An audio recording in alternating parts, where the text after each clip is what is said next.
Diabetes आजकल ये नाम सर्वसामान्य हो चुका है। हर फैमिली में, हर फ्रेंड सर्कल में कोई ना कोई तो आपको मिलेगा ही जिसे डायबिटीज़ है। कहा जाता है कि the ratio is rising, the number of people for it, ratio नहीं, take to continue start. Diabetes, मधुमेह, ये नाम आजकल बहुत ही कॉमन हो चुका है। आप जहाँ पे भी जाएंगे, हर फैमिली में, हर सोसाइटी में, हर फ्रेंड सर्कल में कितने लोग आपको ऐसे मिलेंगे जो कहेंगे कि उन्हें डायबिटीज़ है। मगर क्या वो अपने डायबिटीज़ की अच्छे से संभाल लेते हैं? अगर ठीक से संभाल नहीं लेते हैं, मेडिकल केयर के ऊपर ध्यान नहीं देते हैं, सेल्फ केयर के ऊपर ध्यान नहीं देते हैं, तो डायबिटीज़ बिकम्स वेरी डेंजरस। तो ये सब बातें तो होती ही रहेंगे, मगर चलिए पहले देखते हैं कि व्हाट इज़ डायबिटीज़। डायबिटीज मिलिटस प्राचीन युगों से जानी मानी एक बीमारी। करीबन 500 सदी के आसपास भारतीय वैद्यों ने इस बीमारी को पहचाना और नाम दिया मधुमेह, यानी शहद पेशाब। ग्रीक के फिजिशियन एरिटस ने इस बीमारी को नाम दिया डायबिटीज मिलिटस।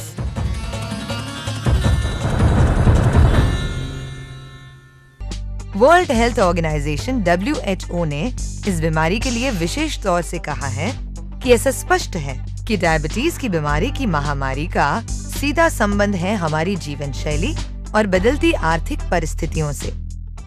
डायबिटीज एक क्रोनिक मेटाबॉलिक बीमारी है जिसकी खासियत है हाइपरग्लिसेमिया, यानी इंसुलिन की कमी या इंसुलिन के प्रतिकार के कारण खून में शुगर की मात्रा ज्यादा होना।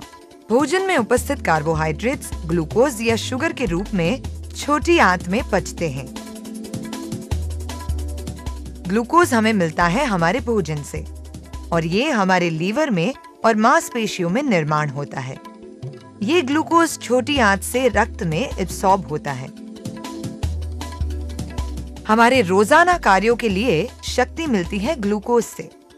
शरीर के सेल्स के भीतर जाने के लिए ग्लूकोज को चाहिए इंसुलिन, एक ताले और चाबी की तरह। सेल पर ताला लगा हुआ होता है जिसकी चाबी इंसुलिन है। इन चाबियों से ताला खुलने के बाद ही ग्लूकोज सेल्स के भीतर प्रवेश कर सकता है। इस तरह ग्लूकोज या शुगर को ब्लड स्ट्रीम से लाखों सेल्स में पहुंचाने के लिए इंसुलिन अत्यंत आवश्यक है। हमारे शरीर में पैनक्रियास में मौजूद विशेष बीटा सेल्स इंसुलिन बनाते हैं। पर जब शरीर किसी कारणवश कम मात्रा में इंसुलिन बनाने लगता है या हमारे सेल्स इंसुलिन के प्रति कम सेंसिटिव हो जाते हैं, इन दोनों परिस्थिति में ग्लूकोज कहीं भी न समाने की वजह से ब्लड स्ट्रीम में एकत्रित होता है और यूं होता है डायबिटीज। अर्थात डायबिटीज में सेल्स को उपयुक्त मात्रा में ग्लूकोज न मिलने के कारण उनकी कार्यक्षमता पर विपरीत असर होता है और इस तरह से शरीर का हर एक अंग और सेल प्रभावित होता है। खून में मौजूद शुगर लेवल की मात्रा को सही तौर से नियंत्रित करना ही डायबिटीज में महत्व रखता है।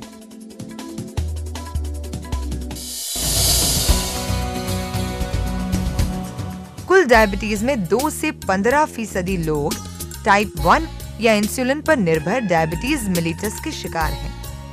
सामान्यतः टाइप 1 डायबिटीज 30 वर्ष से कम आयु के युवाओं में पाया गया है।